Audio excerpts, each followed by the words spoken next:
was 10, I stood on the street and watched my home go up in flames. But that was not the most horrible thing. The most horrible thing was watching my house burn for over 2 hours because of the lousy design of the city. The streets weren't designed for this. There was no infrastructure for a typical house fire. There was no proper technology to call for help. And there was no proper training for the fire department. Standing outside in my pajamas at 2 a.m. in January, I was clutching a piece of paper with a map of a city I drew. I imagined myself there, in a city that was built around people, a city that did not let houses burn to ash. Of course, I did not have a deep grasp on all this at the tender age of 10.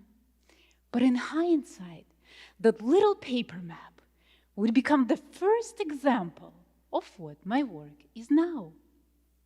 Because today I help build cities from the ground up, from connecting public and private partners to designing budgets, infrastructure, governance, to setting the table with the city residents and designing freedom together.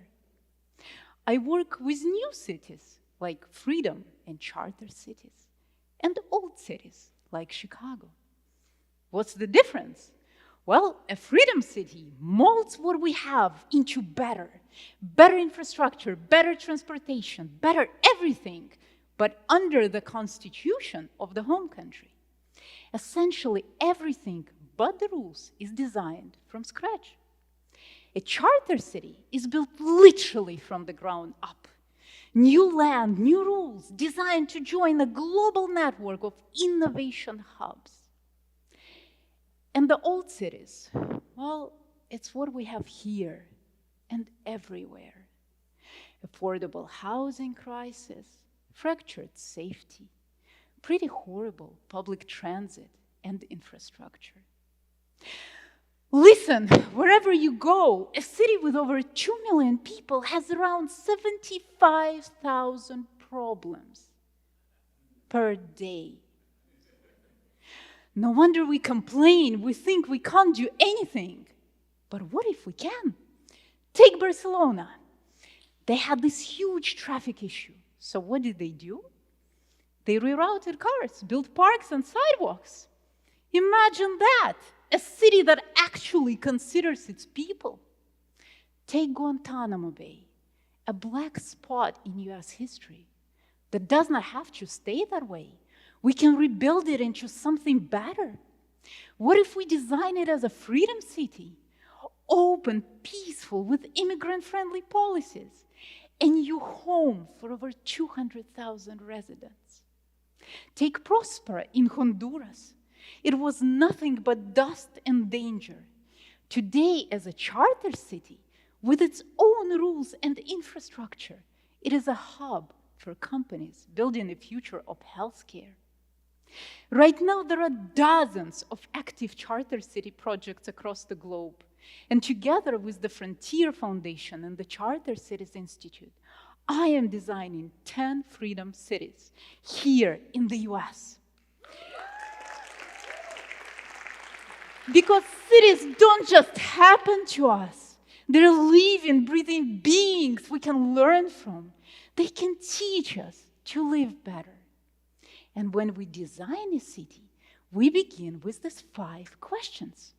Number 1, mission. Because every city needs a why. What future can your city make possible? And why should anyone care? Number 2, people. Because every city needs a who. Who do you imagine walking the streets, building the companies, teaching your kids? Number 3, land. Where is this possible? By the ocean, in the canyon, in the mountains, outside the metro area. What sort of life does this place invite? Number 4, rules. Because every city needs a how. Take Barcelona. They removed laws that allowed cars to run through every street and park on every curb and gave the city back to its people. And finally, partnerships. People and organizations that will help you bring your vision to life. Who do you want to build, design, invest together with you? These 5 questions help us, but they can also help you design a city you want to build. Maybe it's a freedom city that can bring an old, forgotten place back to life. Or maybe it's a charter city when you can design the rules from scratch. Or maybe you start right where you are, a neighborhood, a corner, a block, designing freedom for the city you already have. When I was 10, I stood outside, watching my house burn, clutching a piece of paper with a map of a city I drew.